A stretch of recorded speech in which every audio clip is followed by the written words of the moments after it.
Vamos a comenzar entonces esta última charla de las 3 charlas que estaban planteadas a comienzo del semestre para Mercalab 3. Bienvenidos todos los que no están también en Mercalab 3.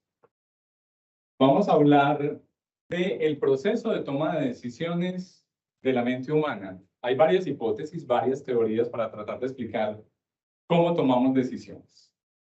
Yo todos los días salgo de Teleantioquia al mediodía y cuando me dirijo a EAFIT a dar clase, tomo una decisión de dónde ir a parquear.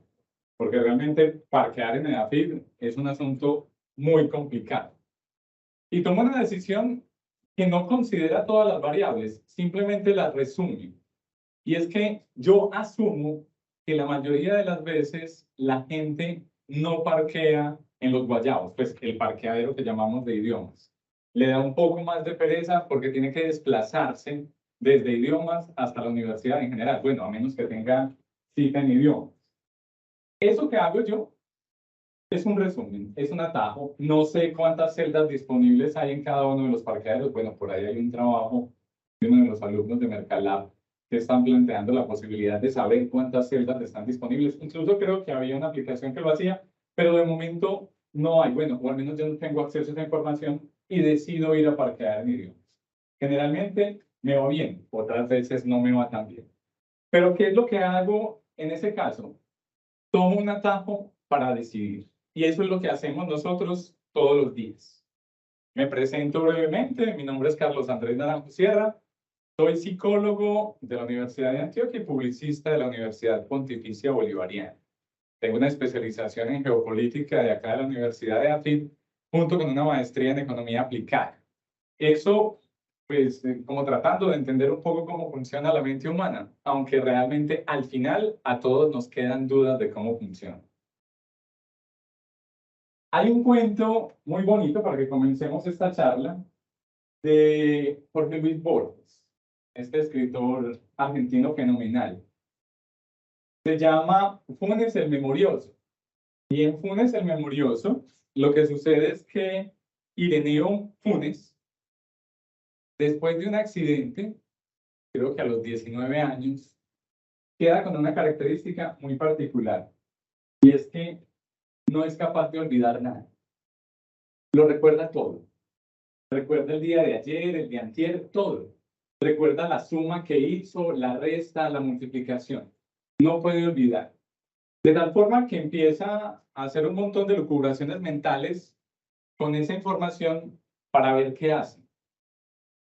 Y yo creo que finalmente lo que trata de mostrar Borges en el cuento es que Funes el Memorioso, cuando lo lean, o los que ya lo hayan leído, no es capaz de pensar. No es capaz de pensar con claridad. Al considerar todos los datos que hay, al no poder olvidar nada, no es capaz de pensar con claridad. Lo que trata de hacer Borges con este cuento es mostrarnos la importancia de la abstracción, es decir, de poder sintetizar la información que tenemos. ¿Por qué necesitamos sintetizar la información que tenemos? Pues bueno, creo que Darwin nos ayuda muy bien a tratar de entender cómo evolucionó el ser humano. Cuando en el colegio nos hablaban de la teoría de la evolución, a los que les hablaron en el colegio de la teoría de la evolución, pues nos contaron cómo fueron de alguna forma desarrollándose las dos piernas para caminar bípedamente, que antes caminábamos en 4 patas, bueno, esa es otra diferencia, ahora se supone que caminamos en piernas, antes eran patas, hacemos también esa diferenciación del lenguaje que nos gusta tanto a los seres humanos. Y cuando nos explican cómo ha cambiado nuestro cuerpo, pues la mayoría de la gente más o menos lo entiende. Pero cuando nos dicen que el cerebro, que la mente humana también evolucionó con esas mismas fuerzas que esculpieron nuestro cuerpo, no lo entendemos tan bien. Nos da la impresión de que la mente, que es un producto del cerebro, obedece a otra categoría. No podemos explicar la evolución del cerebro a partir de la teoría de la selección natural. Pues bueno, lo que tratamos de hacer los psicólogos, al menos los psicólogos experimentales, a través de la teoría de la evolución, es demostrarte que sí es posible. Y que de hecho todos los días lo vemos a la hora de tomar decisiones. ¿Cómo tomamos decisiones? ¿Cómo debió haber evolucionado esa mente? Pues imaginen, nuestros antepasados no vivían en un mundo como en el que vivimos hoy en día, donde de alguna forma podríamos decir que los seres humanos hemos logrado quitarnos de encima un montón de los peligros con los que vivían nuestros antepasados. Ellos vivían en la planicie africana, en las selvas, tenían un montón de enemigos. De hecho, los homines sapientes debían vivir con muchísimo miedo. Nuestra capacidad para combatir, por ejemplo, a un tigre, dientes de sable o a un león era mínima. Es decir, en esa pelea, con seguridad que nos ganaba el tigre o que nos ganaba el león.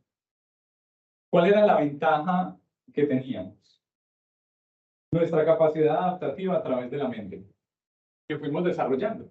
Por ejemplo, para hacer herramientas y poder combatir ese tigre dientes de sable. Lo que pasa es que había una cosa muy importante, y es que a la hora de tomar decisiones, teníamos que tomar decisiones rápidamente. No teníamos tiempo. Si venía acercándose algo de color naranja con rayas negras, no teníamos mucho tiempo de sentarnos a pensar, ¿qué será eso? ¿De qué se tratará? ¿Será un tigre o no será un tigre? Nos iba la vida en ello. Es decir, si decidíamos mal, podíamos morir. Y teníamos que decidir rápidamente. Entonces, parte de la evolución de la mente humana debió haber pasado, creemos, los psicólogos evolucionistas, por un periodo donde esas decisiones empezaron a aparecer de alguna forma como atajos mentales para ayudarnos a sobrevivir, es decir, a seguir con vida. Quien sigue con vida puede dejar descendencia, puede reproducirse. Quien no, desaparece. Esta es una imagen de cómo debía lucir más o menos una familia humana hace cientos de miles de años. Teníamos que trabajar en grupo para poder cazar, incluso hacer representaciones en las cuevas de cómo se hacían esas cacerías. Necesitábamos sobrevivir, y para poder sobrevivir también, en principio, teníamos que vivir en grupo. Hoy hablamos mucho del individualismo, de la capacidad del individuo, pero con seguridad que esos comienzos de la civilización humana tuvieron que ver era con el trabajo en equipo, más que trabajo en grupo. En el trabajo en grupo como que todos hacemos lo mismo, no. En el trabajo en equipo nos especializamos y usted se encarga, por ejemplo, de distraer al mamut, mientras yo me encargo de lanzarle alguno de los cuchillos o alguna de las armas que nosotros acabamos de hacer con Tigre. Esto nos lleva ya a la etapa actual, bueno, a finales del siglo XX, a hablar de recursos limitados. ¿Y a qué nos referimos con recursos limitados? Hay una discusión entre la psicología y la economía sobre cómo decidimos los seres humanos. Seguramente muchos de ustedes tienen clases de economía y saben que cuando uno plantea los modelos económicos para definir si algo va a funcionar o no, pues se basa en principio en un ser racional. De hecho, el término para referirse a ese ser es homo económico. Ahorita más adelante vamos a ver un poquito del homo económico. Sin embargo, uno de esos economistas, de hecho premio Nobel, Herbert Simon, a finales del siglo pasado, empezó a cuestionar ese modelo que tenía la economía de ese hombre racional a la hora de tomar decisiones. Y él dice, no podemos hablar de un hombre totalmente racional que sea capaz de considerar todas las variables, porque es que no tenemos esa capacidad. Como seres humanos no tenemos cómo hacer eso, al menos individualmente. En grupo tenemos una capacidad mejor, pero individualmente somos muy limitados. Y somos limitados claramente en tres cosas a la hora de tomar decisiones. Lo primero, la información que tenemos disponible. Es decir, si vamos a comprar un carro, supongamos que estamos negociando un carro. Claro, uno lo lleva al peritaje para tener más información disponible, pero hay cosas de ese carro que uno finalmente no va a saber y que pueden afectar la compra.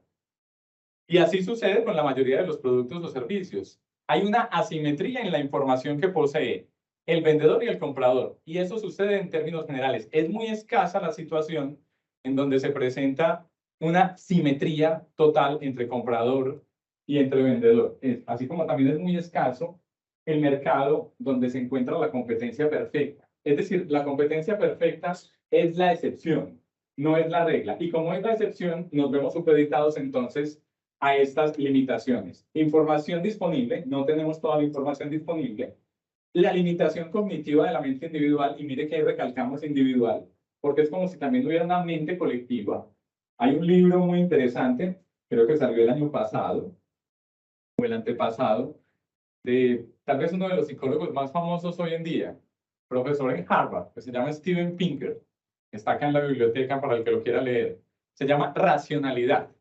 Y en Racionalidad, Pinker dice que la racionalidad es fruto del conocimiento humano, de la especie. No podemos encontrar un hombre totalmente racional, por más inteligente que sea. El grupo supera al individuo con creces la mayoría de las ocasiones. Entonces, tenemos una limitación cognitiva individual y finalmente, y esto era muy importante para nuestros antepasados a la hora de decidir si corría o no cuando veía acercarse una mancha anaranjada con rayas negras, y era el tiempo disponible para tomar la decisión. No se podía poner a pensar mucho. Si uno pensaba mucho, pues o perdía la oportunidad, por ejemplo, de cazar el mamut, perdía la oportunidad de seguir vivo ante el ataque del tigre. Entonces, tres limitaciones clarísimas del Homo economicus que hacen que Herbert Simon, que fue después Premio Nobel de Economía, postulara un concepto distinto al del Homo economicus, que plantea el modelo neoclásico de la economía, que es un hombre totalmente racional, para hablar de un hombre parcialmente racional. Bueno, lo que llamaría Herbert Simon racionalidad acotada o racionalidad limitada. Es decir, no es que seamos irracionales, no es que seamos totalmente irracionales, no es que tomemos decisiones como locos, pero sí tomamos decisiones basadas en una racionalidad limitada. Nuestra racionalidad es limitada y se ve influenciada fuertemente por las emociones. De hecho, el libro donde él lo publica inicialmente se llama Models of Man, los modelos del hombre. ¿Sí? Y entonces, en los modelos del hombre, él está diciendo, ese modelo de un hombre que toma decisiones desde el punto de vista de costo-beneficio todo el tiempo, no existe. Usted va a comprar un blue jean. ¿Cómo hace para saber que está comprando el blue jean con el mejor costo-beneficio de Medellín? Incluso de Laureles o del Poblado. Va usted y se mide todos los blue jeans, mira cuál es la cantidad de algodón y de nylon que tiene cada blue jean. De hecho, hacer ese proceso, el tiempo que tomaría, sería también un costo que habría que agregarle a la ecuación. Entonces, somos limitados racionalmente, pero adicionalmente nos enfrentamos a otra dificultad. Y esa otra dificultad tiene que ver con que el mundo primitivo, de esos antepasados nuestros que se enfrentaban al tigre de dientes de sable o al mamut, fue un mundo distinto. Y la evolución de cómo tomamos las decisiones hoy en día sigue siendo muy parecida, si no igual, a cómo sucedía hace cientos de miles de años. La revolución cognitiva del hombre, dice Harari, que debió haber comenzado hace cerca de 70.000 años. Pues bueno, seguimos funcionando con un software más o menos de hace 70.000 años. Y ese software de hace 70.000 años, pues plantea unas respuestas para un mundo que ya no existe para nosotros en buena medida. Nosotros vivimos en un mundo distinto, permeado por lo que llamamos la civilización, la cultura, la tecnología. Entonces hay un desfase entre cómo evolucionó la mente humana para tomar decisiones y el mundo que tenemos hoy. Las exigencias del mundo de hoy son distintas a esas exigencias que tenían nuestros antepasados. Eso hace que el cerebro funcione para tomar una decisión y pueda estar funcionando muy bien para tomar esa decisión hace 70.000 años. Pero hoy, esa misma decisión no funciona igual de bien o incluso funciona mal. Y ahí es cuando aparecen dos conceptos que vamos a ver más adelante, que son los de sesgos y heurísticos.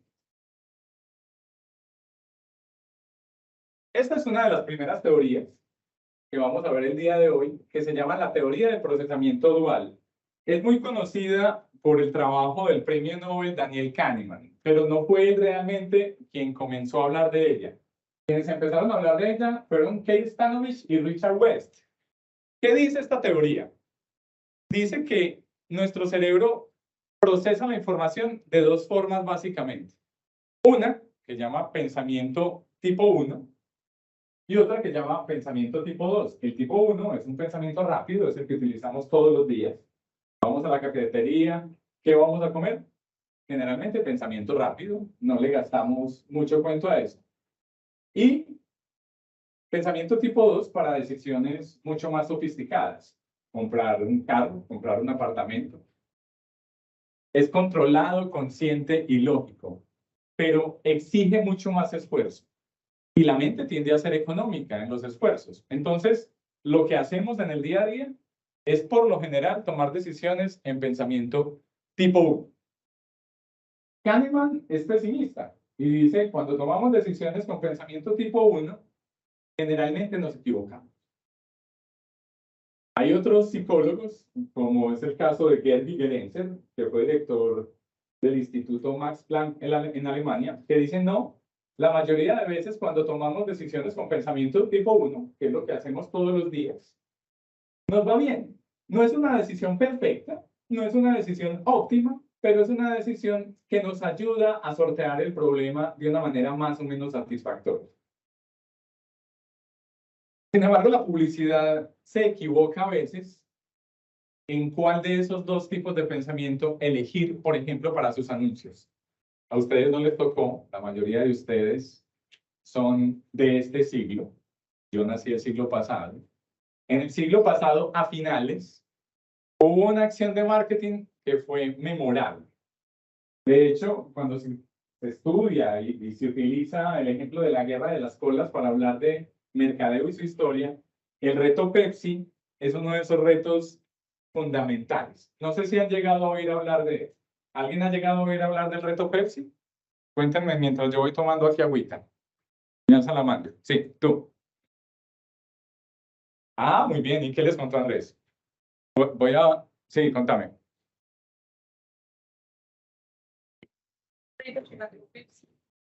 Sí, en los 80. Yo te voy a ir parafraseando para los que nos están quedando en la grabación, te escuchen porque no hay micrófono. Entonces Andrés les contó que se había desarrollado en los 80.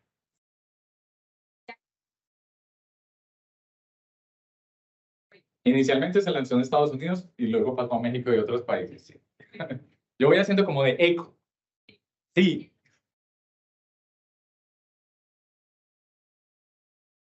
Entonces uno afuera del supermercado, dentro, estaba una persona, había Coca-Cola, había Pepsi, le decían a las personas que probaran sin decir cuál era cuál. Y en casi todas las ocasiones la gente elegía que la que tiene mejor sabor era Pepsi. Muy bien. ¿Cuál es su nombre? Sofía. Entonces Sofía nos acaba de contar cómo funcionaba el reto Pepsi. Yo aquí lo voy a resumir, pero está muy bien. Es decir, el principio de Pepsi cuando lanzó este reto era demostrarle a la gente racionalmente, no emocionalmente, racionalmente, que la Pepsi sabía mejor que la Coca-Cola. Entonces, en los supermercados, en los almacenes de cadena, se hacía este experimento que estamos viendo acá. Una señora parada con un pequeño dummy sobre Pepsi, tapaba las dos botellas, adelante habían dos vasitos, ya los estamos viendo, uno con Pepsi o Coca-Cola, pero yo lo probaba, hacía una prueba ciega. Y luego de hacer la prueba ciega, la persona decía, a mí me gusta más esta. Y la impulsadora levantaba la caja del reto Pepsi y por lo general la mayoría de las personas habían elegido Pepsi. Es decir, era la muestra racional de que era mejor la Pepsi que la Coca-Cola. Eso hizo que Pepsi se volviera la líder del mercado sobre Coca-Cola, demostrarle a la gente racionalmente que estaba equivocada, es decir, apelar al pensamiento tipo 2 sobre el pensamiento tipo 1. No. Y era el hecho, es decir, es el hecho fehaciente de que estaban equivocados y que sabía mejor Pepsi. Hay otra teoría que tiene que ver con esta misma, digamos que es un complemento, que desarrollaron este par de psicólogos. Ahí están en una fotografía tipo hippie, ¿sí? Cuando vivían en Stanford en los 70. Se trata de Amos Tversky, que murió de cáncer, y Daniel Kahneman, que después ganaría el premio Nobel. Amos Tversky no pudo recibir el premio Nobel porque había muerto, pero la teoría de la prospectiva fue desarrollada por ellos dos en la Universidad Hebrea de Jerusalén. Tiene dos nombres, teoría de la prospectiva o teoría de las perspectivas. Pero ojo, no es teoría de las perspectivas o teoría de la perspectiva, ¿no? Lo más normal es encontrarla como teoría de la prospectiva. Y aquí lo que ellos descubren va a cambiar la historia de la economía, la psicología y el marketing. Y va a cambiar la historia porque si bien Herbert Simon ya había dicho que somos parcialmente racionales, no había podido demostrar que esa parcialidad en el razonamiento pudiéramos estudiarla sistemáticamente. Me explico. La economía quiere plantear ecuaciones. Para poder plantear ecuaciones sobre la modelación de la realidad, pues necesita que el fenómeno se repita con regularidad, bueno, tal como sucede con el método científico. Y eso es justamente lo que le van a entregar ellos al modelo económico ahora, desde la psicología, diciéndole, mire, somos parcialmente racionales y le puedo demostrar cuándo somos parcialmente racionales. Incluso leámoslo como aparece ahí. Nuestras mentes son susceptibles de incurrir en errores sistemáticos. Esta teoría permite describir cómo las personas tomamos decisiones en situaciones donde debemos decidir entre alternativas que involucran riesgo, por ejemplo, las decisiones financieras. Y hay una curva que se ha hecho muy famosa para explicar la aversión a la pérdida. Racionalmente, perder $1 se compensaría ganando $1. Pero resulta que no es así que funcionamos nosotros. Cuando perdemos $1, para poder compensar eso, necesitamos ganar por lo menos 2. Y es por eso que la curva de las pérdidas es más pronunciada. Es decir, duelen más las pérdidas que las ganancias. Eso no es racional. Uno esperaría que tuvieran el mismo peso, pero ellos logran demostrar cómo las pérdidas juegan un papel fundamental a la hora de tomar decisiones. Entonces, preferimos tomar decisiones seguras, donde no haya pérdidas, que decisiones arriesgadas, así esas decisiones arriesgadas involucren una gran ganancia. Hay otra hipótesis que vamos a ver tangencialmente el día de hoy, pero que sigue siendo muy importante. La enuncia un neuropsicólogo de origen portugués, que es Antonio Damasio.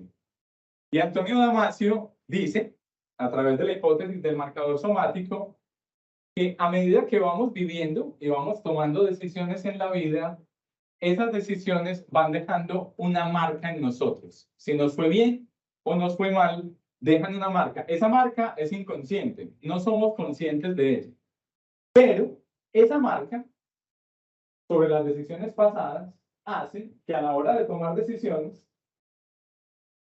el cerebro nos guíe hacia una o hacia otra de acuerdo a las experiencias que hemos tenido en el pasado. Experiencias de las que no somos totalmente conscientes. Me explico. Es decir, algo nos sucedió hace 2 años, incluso no fuimos conscientes de si la experiencia fue muy positiva o muy negativa, pero el cuerpo lo registró. De hecho, el lenguaje corporal es un lenguaje mucho más certero, mucho más cierto, mucho más verdadero que el lenguaje hablado. Yo los puedo estar engañando a ustedes con lo que estoy diciendo en este momento, pero lo que dice mi cuerpo no es tan fácil de simular, no es tan fácil de engañar. En el cuerpo, en el soma, bueno, de hecho en el cerebro que hace parte del cuerpo, quedan registros de esa experiencia buena o mala. Y dependiendo de si fue buena o mala, cuando nos acercamos a una experiencia que nuestro cerebro interpreta como similar, como parecida, esa experiencia que dejó un marcador somático hace que tomemos una u otra decisión sin ser conscientes de ella, sin que pase por la razón, sin que intervenga el homo economicus. Bueno, al menos así es que sucede, aunque después tratemos de justificarlo. Lo que solemos hacer los seres humanos, hablando de racionalidad, no es tanto ser racionales, sino racionalizadores, que son dos cosas distintas. ¿Qué es lo que hace el racionalizador? Toma primero una decisión y luego la justifica a través de la razón. Eso es lo que solemos hacer en la mayoría de las ocasiones los seres humanos.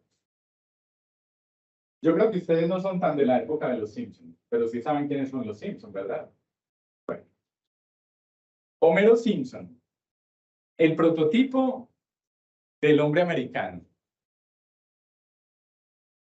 Había otro personaje que seguramente si no les tocó a ustedes, de Viaje a las Estrellas, que era este que estamos viendo acá. ¿Lo reconocen? ¿Lo han visto alguna vez?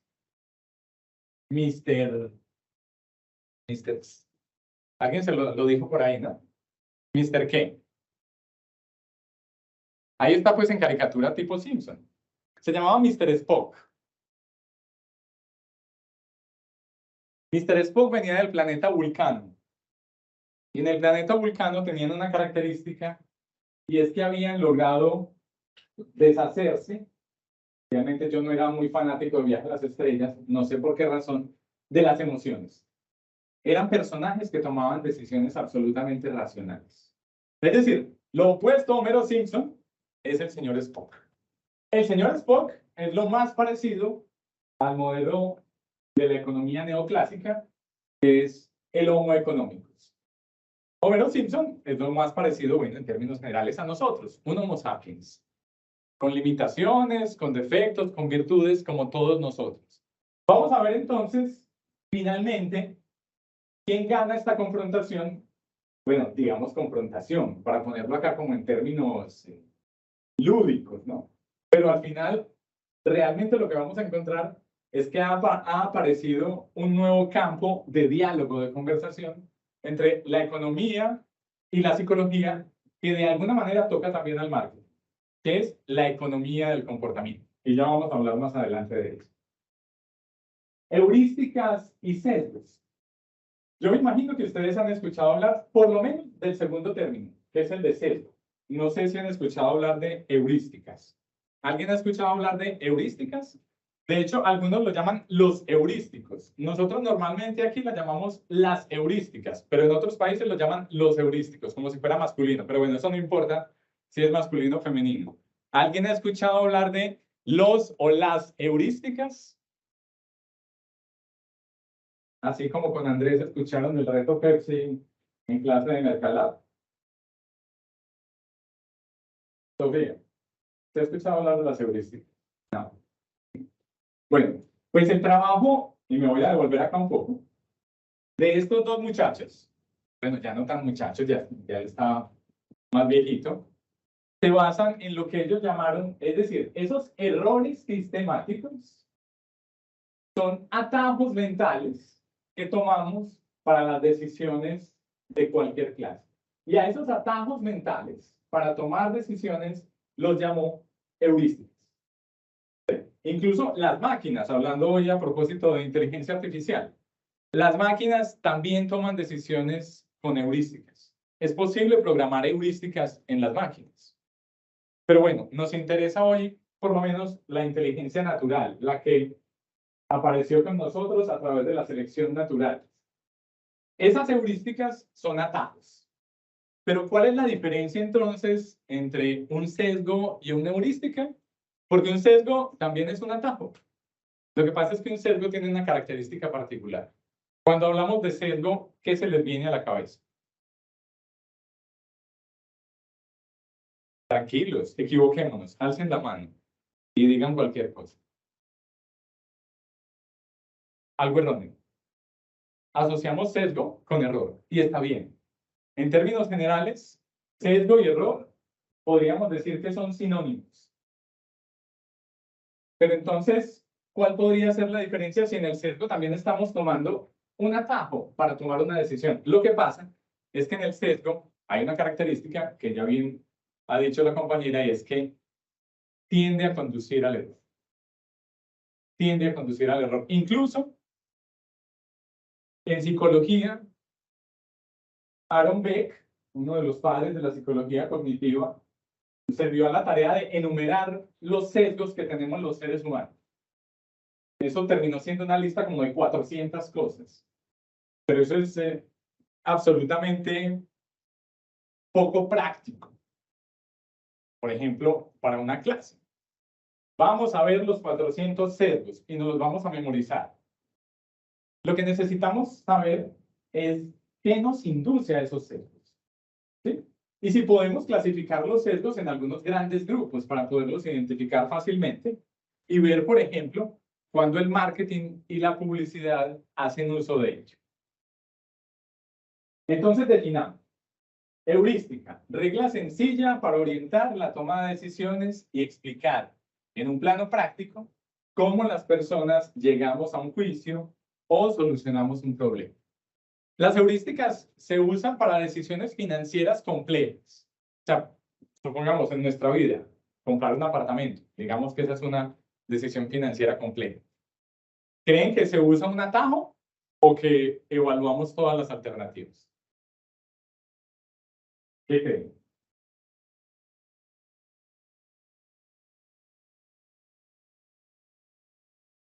¿Cómo? ¿Cómo evaluamos todas las alternativas?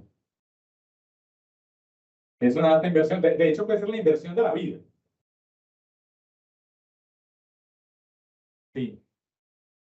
La teoría económica nos dice eso, ¿no es cierto? Y de hecho también nos lo dice la psicología. A medida que aumenta el riesgo, el involucramiento, tenemos la tendencia a utilizar más el pensamiento tipo 2. Sin embargo, no somos capaces de evaluar todas las alternativas ni todas las variables. Es innegable que al asomarnos por el balcón y tener una vista espectacular, qué sé yo, de los bosques que hay en Las Palmas, eso yo no lo pueda poner fácilmente en la ecuación y pese. O que el apartamento al que entré se parece mucho al apartamento donde yo vivía cuando era niño y me sentí muy feliz. Eso pesa también, pero no lo puedo poner necesariamente en esa misma ecuación.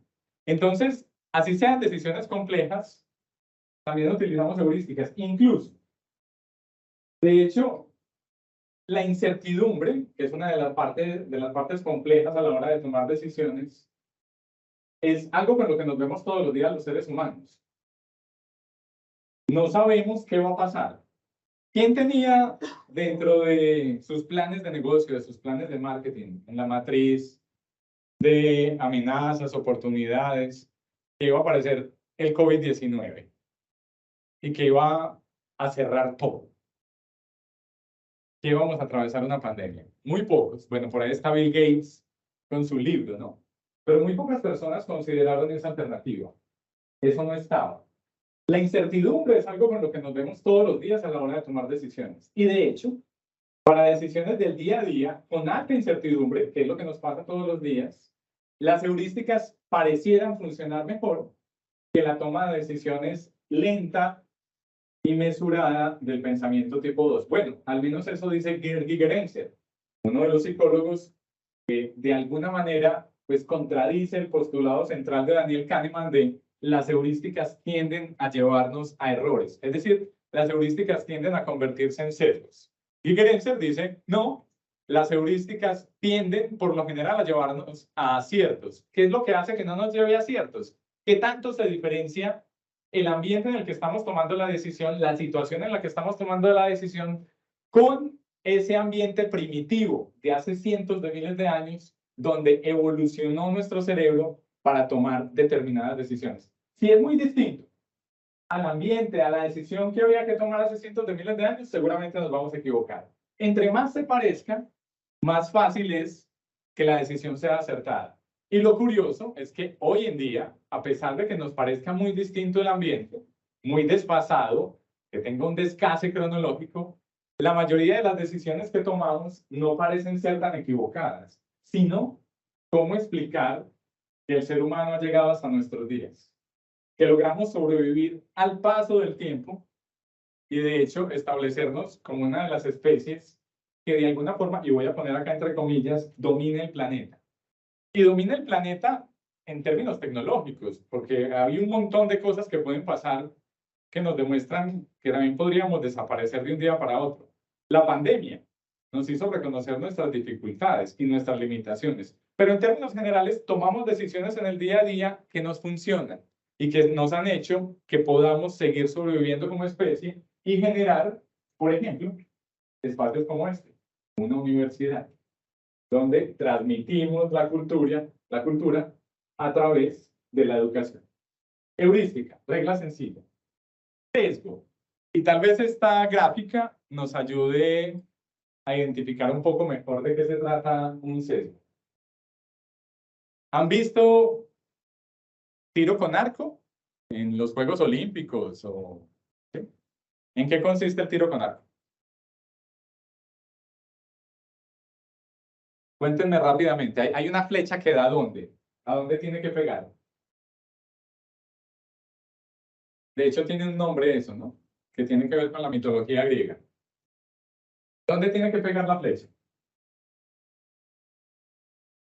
¿Dónde?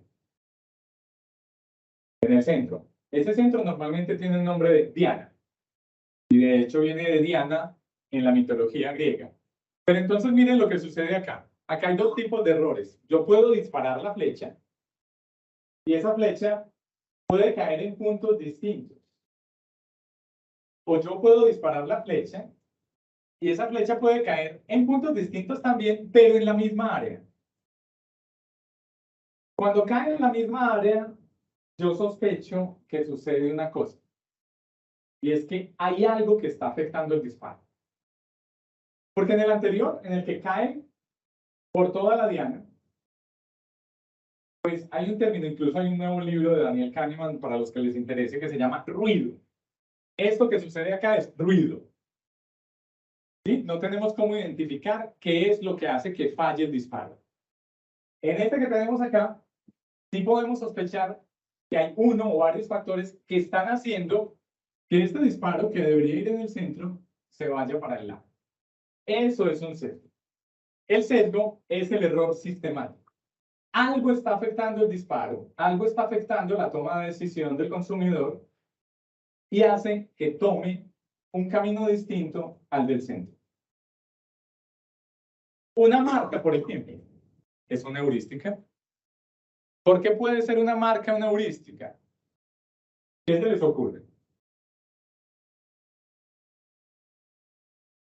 Pues sí, es que lo es una propuesta, ¿no? De hecho, ahorita vamos a ver otra propuesta que desarrollamos los estudiantes y yo en clase sobre la diferencia entre heurística y sesgo. Pero ¿por qué una marca puede ser una heurística? ¿Qué creen?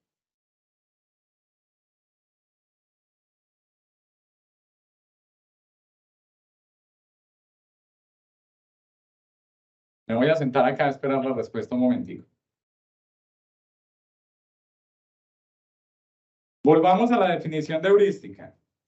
En la definición de heurística hay un proceso de toma de decisiones. Un resumen, una síntesis. Bueno, para volver al cuento de Funes el Memorioso de Borges. Ese resumen hace que tomemos una decisión obviando otros datos. Ustedes por allá tienen una sospecha de por qué una marca puede ser una heurística.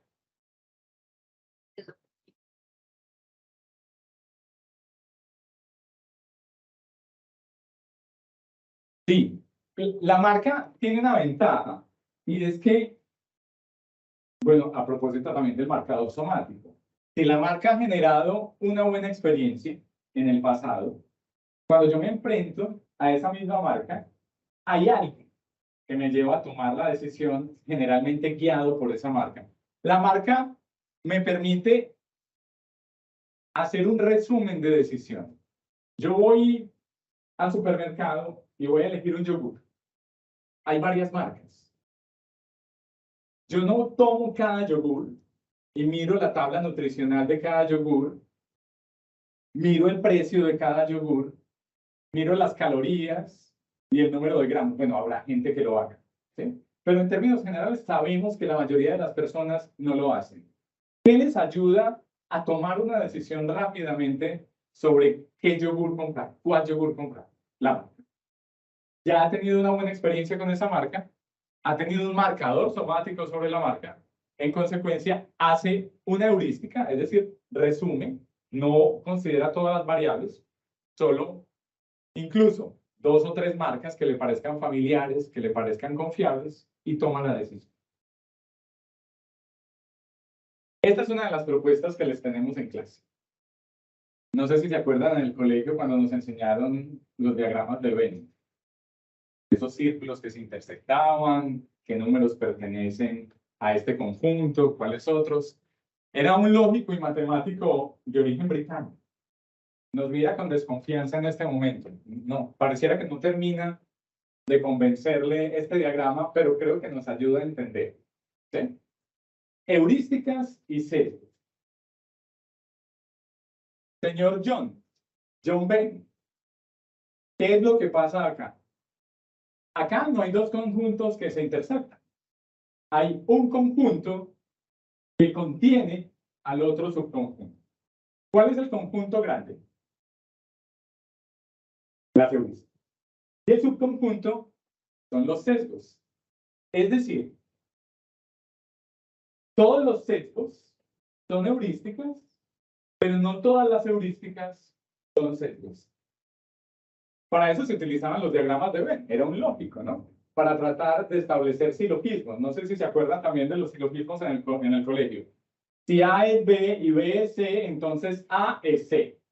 Bueno, algo parecido es lo que les estoy proponiendo acá con los estudiantes de psicología y consumo y neuromarketing que hemos estudiado este tema. Las heurísticas son el gran conjunto y los sesgos son el conjunto pequeño. Los sesgos tienden a inducir al error, mientras que las heurísticas no necesariamente. Y dependerá de la escuela económica y psicológica qué tan grande es este subconjunto de los sesgos. Por ejemplo, para el premio Nobel Daniel Kahneman, este conjunto de los sesgos es casi tan grande como el de las heurísticas. Mientras que para otros, como el caso de Giger Ensler, este conjunto de los sesgos es más pequeño que el que tenemos acá y es casi insignificante en las heurísticas. De hecho, veamos esas escuelas, que básicamente son 3. Heurística como sesgo, a la que pertenece Daniel Kahneman, es decir, rápida y sucia. Si tomamos decisiones en pensamiento tipo 1 rápido, tenemos la tendencia a equivocar. Heurística como acierto, rápida y frugal, o reemplacemos el término frugal por natural. Rápida y natural, intuitiva. Cuando tomamos decisiones intuitivas, solemos acertar. Es como si el cerebro recogiera un montón de información de forma inconsciente y produjera una respuesta de la que no sabemos de dónde viene, pero que casi siempre acierta. Y no acierta en los términos que lo plantea el modelo económico, pues de hallar la derivada, el punto donde la curva tiende al cero, que es el punto perfecto. No, no. Pero al menos en la zona donde tiende al cero. Al menos en la zona donde la curva comienza a tener otra dirección. Para nosotros como seres humanos es satisfactorio que esté ahí. No tenemos que saber cuál es el punto cero. Tenemos que saber más o menos por dónde está el punto cero. Y una tercera escuela, que simplemente la vamos a mencionar el día de hoy por asuntos metodológicos, no vamos a profundizar en ella, que es heurística en clave naturalista. Y lo que quiere decir la heurística en clave naturalista es que muchas personas toman decisiones de vida o muerte que no saben por qué las toman, pero que son fundamentales para su supervivencia. Uno de esos ejemplos son los bomberos. El trabajo de los bomberos es entrar a un edificio en llamas, tratar de sacar la persona o las personas que están, bueno, también los animales, y salir de ahí rápidamente. Pues en las heurísticas con clave naturalista se cuenta mucho la historia de uno de los cuerpos de bomberos en Estados Unidos. Uno de estos oficiales entra a una casa y no sabe por qué, y él dice, corran, y salen con todo su equipo de bomberos de la casa. Apenas salen, la casa se derrumba. Y entonces dicen, ¿usted cómo sabía que la casa se iba a derrumbar? Y él dice, yo no sabía, al menos conscientemente. ¿Qué es lo que hace que tomemos esas decisiones de un momento para otro intuitivas? Bueno, algunos dicen, es que el bombero ha estado en muchas situaciones parecidas. El marcador somático le debió haber indicado algo particular que había en esa decisión. Sí, esa puede ser una explicación. De hecho, esta sería una de las preguntas que surge de esa explicación. ¿La intuición de los expertos es mágica? Y entonces uno podría decir, no, no es mágica. Porque es que los expertos han vivido muchas veces esa experiencia y entonces el bombero que grita corran es porque ya ha estado en experiencias similares y sabe lo que le va a pasar. Sin embargo, y acá es donde surge la pregunta y lo interesante de esa escuela heurística es no todas las intuiciones surgen de la experiencia. Hay veces que no tenemos experiencia de lo que está sucediendo y sin embargo leemos que algo está sucediendo particular y tomamos una decisión que nos salva la vida. ¿Cómo tomamos esa decisión que nos salvó la vida si no teníamos la experiencia? Pues bueno, a eso se dedica la escuela en clave naturalista, a estudiar. Hay un libro muy interesante también. Van a ver que durante toda esta conferencia, hasta el final, voy a recomendar libros. Me parece fundamental que leamos. Este se llama Blink, fue traducido como inteligencia intuitiva. A mí me gusta más el título en inglés, parpadeo. Un abrir y cerrar de ojos. Y Malcolm Gladwell, que ha escrito muchos libros sobre el tema de la inteligencia, aborda en Blink cómo tomamos decisiones intuitivamente, rápidamente, frugalmente, naturalmente, que son más acertadas que decisiones evaluadas, pensadas, sistematizadas y modeladas en modelos econométricos. Les propongo que hagamos algunos ejercicios mentales breves. Hay 3 ejercicios en el tablero. Voy a leer los 3 y damos un minuto para que piensen en la respuesta. Yo no voy a calificar, es más, no voy a sacar a nadie al frente para que lo resuelva, para que no se estrese. Simplemente háganlo ahí. El primero, un bate y una pelota cuestan $1.10 en total. El bate cuesta $1 más que la pelota. ¿Cuánto cuesta la pelota? Primer problema. Segundo, si 5 máquinas hacen 5 artículos en 5 minutos, ¿cuánto tardan 100 máquinas en hacer 100 artículos? Y el tercero, en un lago hay una superficie cubierta, pongamos acá otro término, no sé si conocen las plantas que llamamos buchones. De buchones. Cada día esta extensión dobla su tamaño. Si tarda 48 días en cubrir todo el lago, ¿cuánto tarda en cubrir la mitad del lago? Pensemos un minuto. Y dejemos también este minuto para que los que nos están viendo en diferido lo piensen. Incluso yo ahora voy a dar las respuestas equivocadas, que creo que se les ocurren a la mayoría de las personas.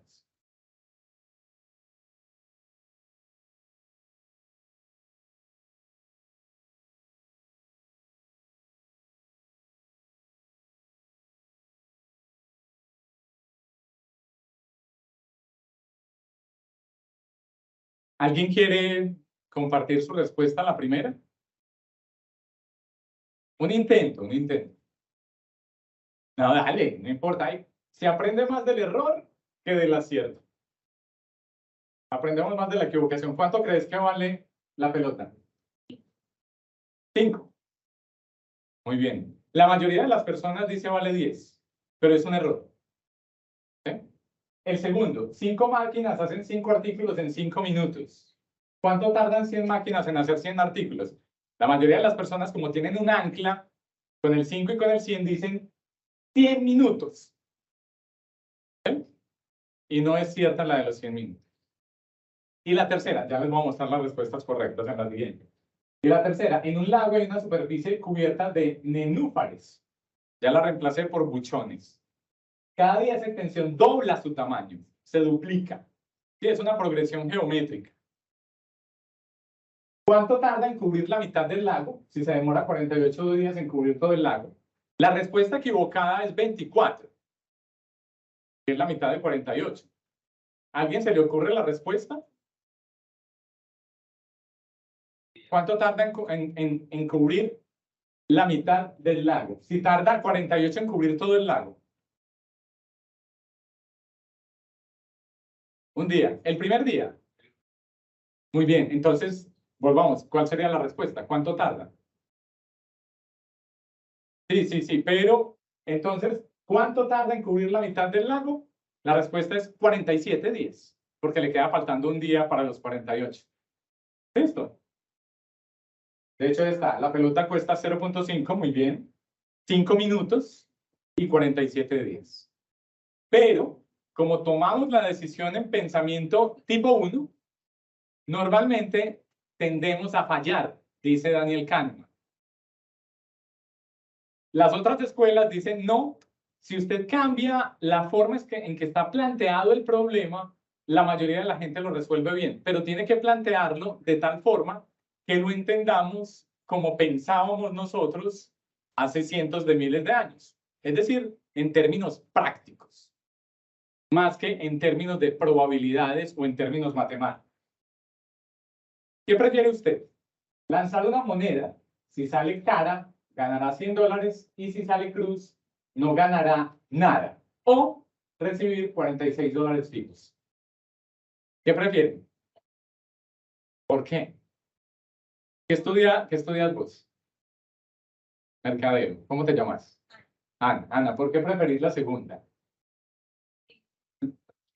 La vida. O sea, yo puedo arriesgar. A pesar de que en el otro estamos jugando al 50 y 50, es decir, tenés 50% de probabilidades de ganarte 100, mientras que en este sabes que te vas a ganar solamente 46. Sí, no, la verdad, la mayoría decidimos como tú. Y de ahí la explicación, no sé si recordás, de esa curva donde se acentuaba la pérdida, ¿no? La pérdida duele muchísimo más. Incluso habría que hacerse una pregunta, ¿por qué duele mucho más la pérdida? Pensemos nuevamente en esa familia primitiva que estaba cazando mamuts, que estaba enfrentándose a un mundo totalmente hostil. Si esa familia perdía la comida del día, seguramente se veía en serios aprietos para poder volver a conseguir comida durante 1 o 2 semanas. Entonces una pérdida era absolutamente dolorosa y había que tratar de evitarla. Mientras que una ganancia, es decir, conseguir otro poquito más de carne o el doble de carne, no era tan significativo. ¿Sí? Entonces preferimos esto a pesar de que en términos racionales, si vamos a hacer acá una modelación económica, deberíamos elegir el primero. Las probabilidades están del lado de ganarnos más bien los $100. Tipos de heurísticas. Y lo voy a pasar rápidamente solo para que las definamos. ¿Listo? De anclaje. Fijamos anclas para ajustarlas luego en la dirección que se considera apropiada. Un ancla es el problema que acabamos de ver de 5 máquinas, se demoran 5 minutos haciendo 5 productos. Ahí nos está fijando un ancla que son los 5. Y después 100, 100 y 100. Nuevamente fija un ancla. En mercadeo, ¿cómo se fija un ancla? Y lo hacen todos los días. Vamos a comprar un teléfono celular y dice, antes 4.500.000. Ancla. Hoy 3.900.000. Realmente puede ser que haya valido 3.900.000 el último mes, pero como nos ponen el ancla anterior, sentimos que hay una ganancia. Ancla. Disponibilidad. Evaluamos posibilidades basadas en la facilidad en que accedemos a recuerdos similares. Si yo les pregunto a ustedes si es más probable en Colombia morir de un disparo que de un ataque cardíaco, ¿ustedes qué me dicen? ¿Es cierto o es falso? Falso, ¿por qué? Ah, no, entonces, ya, hay más paros cardíacos, aunque tengamos la impresión de que puede ser más fácil morir de un disparo.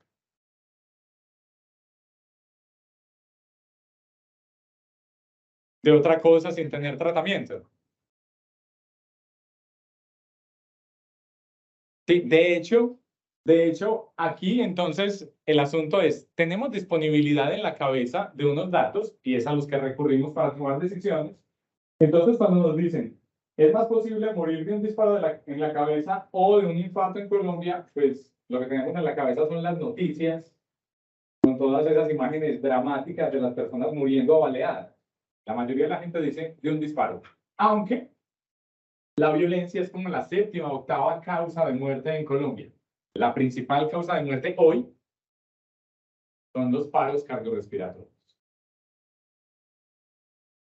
Y heurística de representatividad. Respondemos generalmente por la semejanza de algo con nuestros estereotipos. Y esto lo utiliza la publicidad todo el tiempo. Se basa en estereotipos. Por eso utiliza legitimadores. Cuando vemos a, bueno, a ustedes ya no les debe haber tocado mucho, pero Michael Jordan, Tiger Woods, son legitimadores de Nike. ¿Qué es lo que estamos haciendo? Basándonos en un conjunto muy pequeño de datos, Michael Jordan, Tiger Woods, para decir eso está relacionado con la marca, la representa. ¿Sí? E incluso somos muy malos en calcular probabilidades a la hora de decir qué tan probable es que algo represente lo otro. Y eso lo utiliza el marketing y la publicidad permanentemente. Entonces, en este caso, estamos hablando de los legitimadores, pero también hacemos otro tipo de asociación. Por ejemplo, que las cosas buenas son caras. No siempre. Pero hacemos esa asociación. Caro, bueno. Bueno, caro. Esa es una representatividad, pero nuevamente es un atajo, es un resumen, que algunas veces puede salir bien y otras veces puede salir mal. Y otro tipo de heurística, que lo aplicamos todos los días los seres humanos, así no nos gusta reconocerlo, y es que le ayudamos, colaboramos con quien nos colabora, y quien no nos colabora, no le colaboramos. Eso lo llamamos heurística de toma y dame o de toma y daca, también es conocido. Usted me ayuda, yo le ayudo. Este también es un resumen. ¿Cómo sé yo si colaboro con alguien? Yo empiezo colaborándole. La otra persona me colabora, sigo colaborándole. No me colabora, dejo de colaborar. Y entonces uno dice, ese resumen es una cosa que nos viene del pecado original. Porque lo que nos dice la Biblia es que debemos ser buenos con todo el mundo. Eso no tiene nada que ver con la naturaleza, no tiene nada que ver con los animales. Pues bueno, ahorita vamos a ver un video para que ustedes concluyan si tienen que ver con los animales o no. Anclaje. Este es un ejemplo también de anclaje que se utiliza mucho en marketing político a propósito de las elecciones en marketing político que vienen por estos días. Y es que el estudio muestra que cuando los centros de votación están en colegios y universidades, en instituciones educativas, como sucede ahora con la nueva, bueno, nueva no, reciente, porque ya desde hace años, hace más de 10, 15 años que la registraduría decidió establecer que las elecciones debían hacerse en lugares bajo techo. Y lo mejor que han encontrado, por supuesto, son las instituciones educativas. Por eso vamos a votar a lugares que son universidades, escuelas, bueno, la misma Universidad de David, y este es un centro de votación. Lo que se han dado cuenta es que hay un anclaje. Los candidatos que tienden a tener propuestas de educación, que tienden a tener a la educación como una de sus banderas principales, se encuentran beneficiados cuando la gente va a votar en lugares que tienen que ver con la educación. No, y uno dice, no, uno ya decidió por quién votar antes de llegar a AFI. Pues bueno, lo que demuestra la investigación es que muchas personas se ven fuertemente influenciadas, cambian su decisión, porque el ambiente donde están votando es una institución educativa. Es decir, la institución educativa actúa como un ancla. Vamos a ver ahora sí, toma y dame. ¿Listo? So a final experiment that I want to mention to you is our fairness study. And so this became a very famous study, and there's now many more, because after we did this about 10 years ago, it became very well known.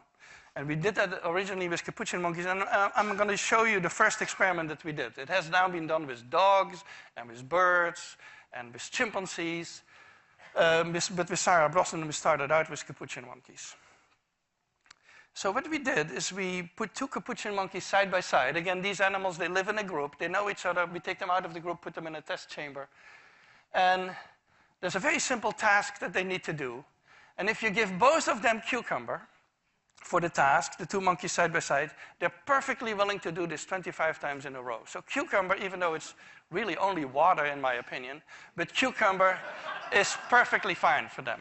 Now, if you give the partner grapes, the food preferences of my capuchin monkeys correspond exactly with the prices in the supermarket. And so if you give them grapes, that's a far better food, then you create inequity between them. So that's the experiment we did. Recently, we videotaped it with new monkeys who had never done the task, thinking that maybe they would have a stronger reaction, and that turned out to be right. The one on the left is the monkey who gets cucumber. The one on the right is the one who gets grapes. The one who gets cucumber, note that the first piece of cucumber is perfectly fine. The first piece he eats. Voy a pararlo acá para estar seguro de que entienden cómo es el experimento. Son dos monos capuchinos. Estamos hablando de justicia, de equidad, de que lo que me den a mí sea igual a lo que le dan a otro. Toma y dame. Entonces, a los dos monos comienzan dándoles pepino. El mono entrega una ficha, el experimentador le entrega pepino.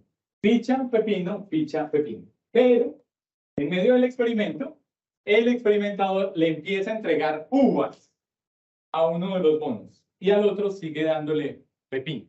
Es decir, hay una diferencia. Para el mono eso es significativo. El mono lee eso como un asunto de injusticia, que no le están dando lo mismo que le dan al otro. Veamos el desarrollo.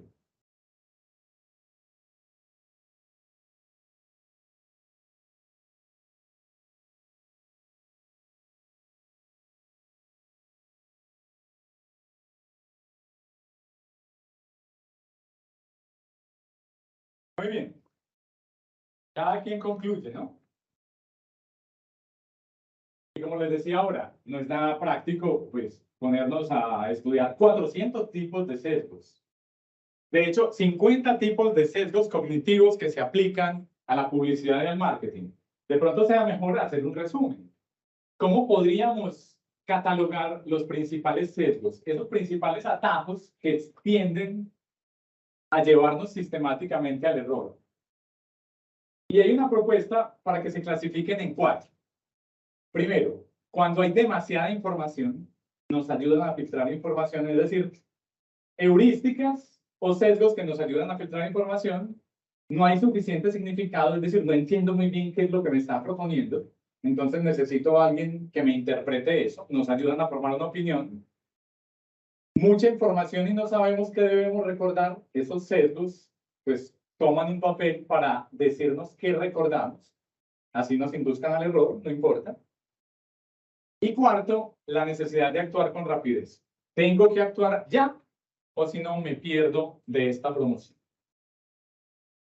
Entonces, ¿cómo se pueden aplicar? Por ejemplo, en los menús hay demasiada información, uno de los tipos de sesgos. ¿Cómo se soluciona eso? A través de un atajo, plato recomendado o de la carta. Una forma de resumir, de tomar un atajo. No sé por qué candidato votar. Pues bueno, hay algunos que dicen, yo voto por el que diga Uribe. Incluso sacan vallas sobre eso. ¿Sí? Un sesgo, nuevamente. Pero lo que está haciendo es darle significado a un proceso mental que toma tiempo. No sabemos qué recordar o queremos resumir lo que hay que recordar.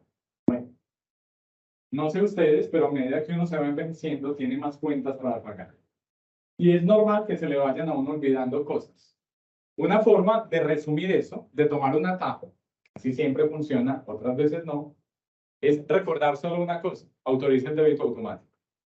Y las empresas de tarjetas de crédito suelen hacerlo. Hay otras empresas que no, que prefieren que los clientes se les olvide para poder cobrar intereses. Me parece como una entidad oficial, ¿no? Como los agentes de tránsito que son buscando si a usted se le venció el extinguidor o la revisión técnico-mecánica. Quieren que se le olvide, no quieren que usted lo recuerde.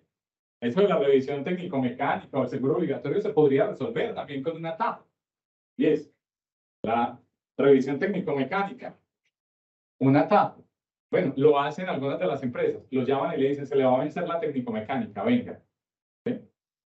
Que llegue un mensaje rápidamente. Pero en el seguro obligatorio, que hay que renovarlo obligatoriamente. Y no hay que revisar necesariamente el vehículo. El seguro obligatorio se podría renovar automáticamente cada año.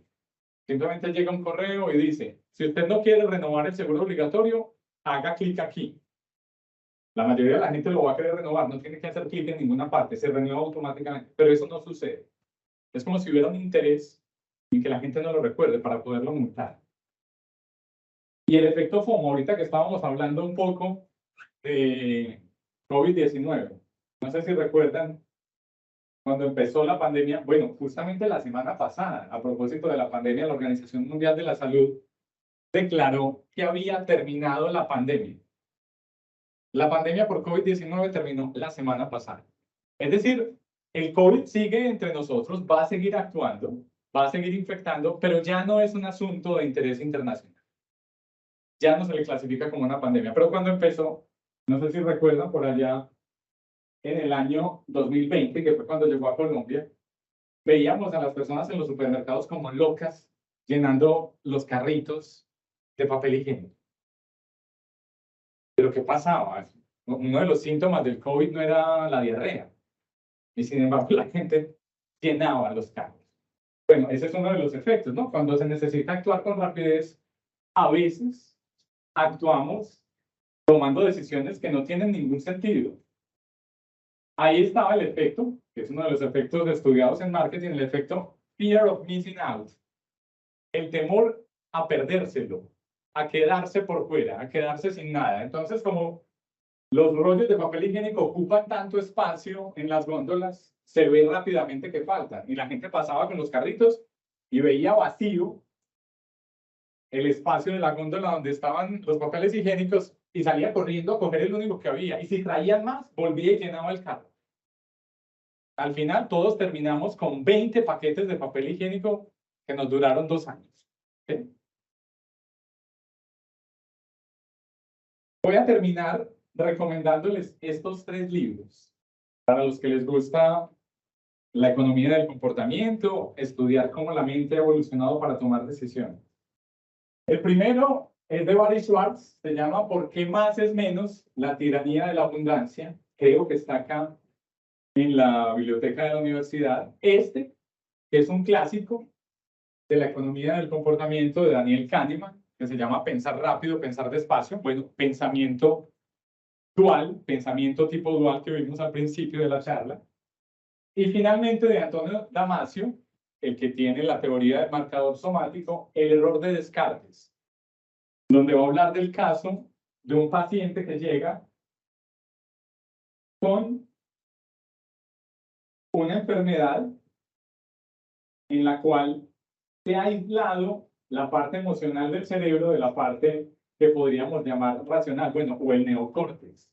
Entonces uno diría, esa persona también actúa como el señor Spock, logra tomar decisiones absolutamente racionales.